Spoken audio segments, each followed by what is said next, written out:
Assalamualaikum warahmatullahi wabarakatuh. Pada kesempatan kali ini, kami dari kelompok 3 kelas MBS 6I akan mempresentasikan tentang manajemen penjualan dan personal selling untuk memenuhi mata kuliah manajemen pemasaran syariah yang diampu oleh Ibu Siti Kalimah.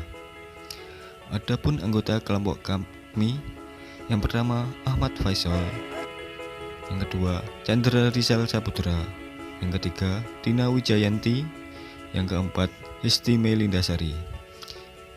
Adapun subbab yang akan kami jelaskan, yang pertama fungsi penjualan dalam pemasaran, yang kedua armada penjualan dalam pemasaran, yang ketiga metode pengadaan. Berikut ini presentasi dari kelompok kami, silahkan disimak. Baik, di sini saya akan menjelaskan tentang fungsi penjualan dalam pemasaran. Pemasar adalah seseorang yang mencari respon, perhatian, pembelian, dukungan, dan sumbangan dari pihak lain yang disebut prospek.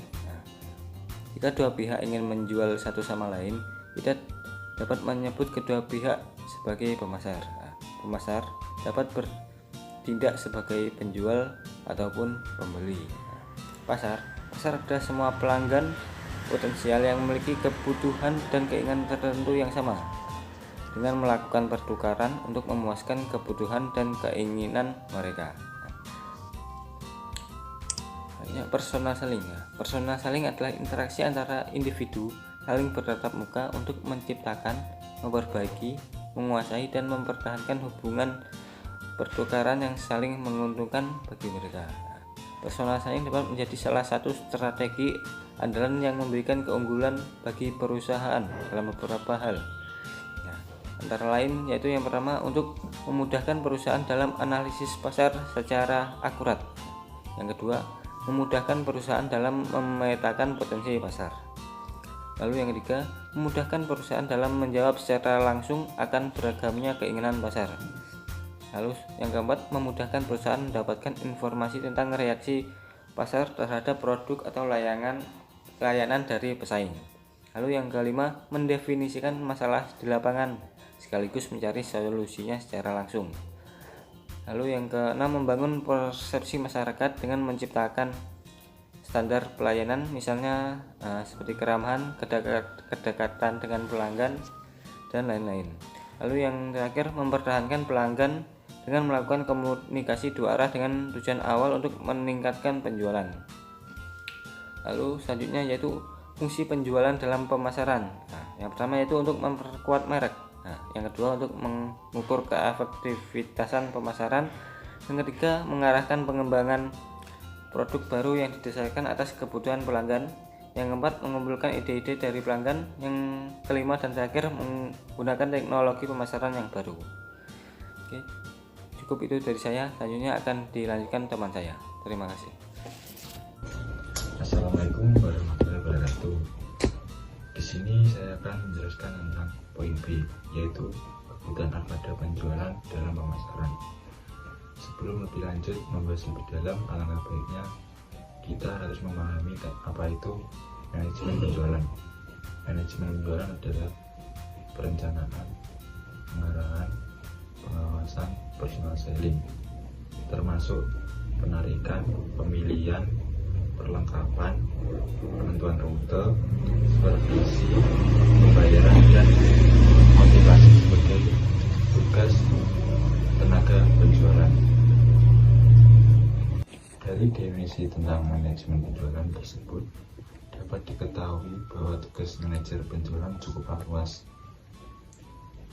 Dapat dikatakan pula bahwa tugas manajer penjualan itu adalah sebagai administrator dalam kegiatan personal selling, sehingga tugas utamanya banyak berkaitan dengan personalia penjualan.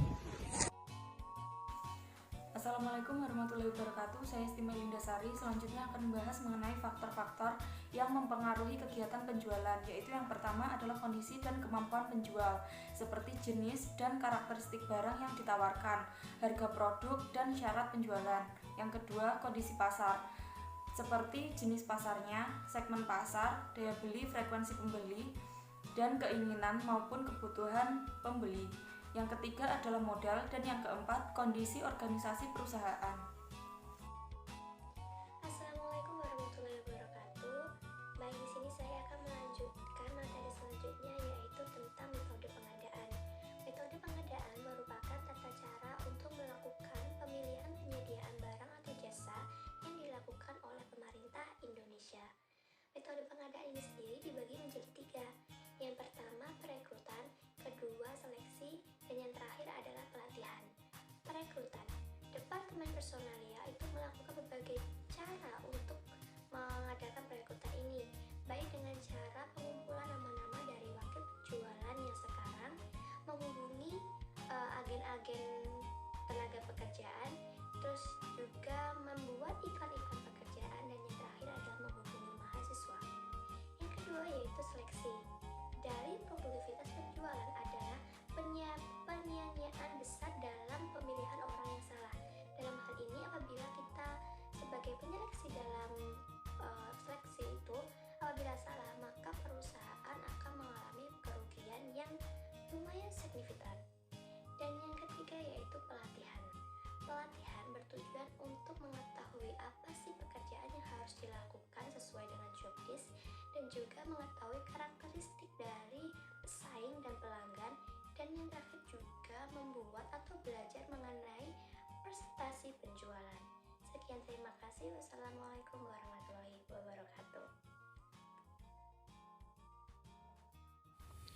Baik, itu tadi presentasi dari kelompok kami. Jika ada kurang lebihnya kami mohon maaf. Wassalamualaikum warahmatullahi wabarakatuh.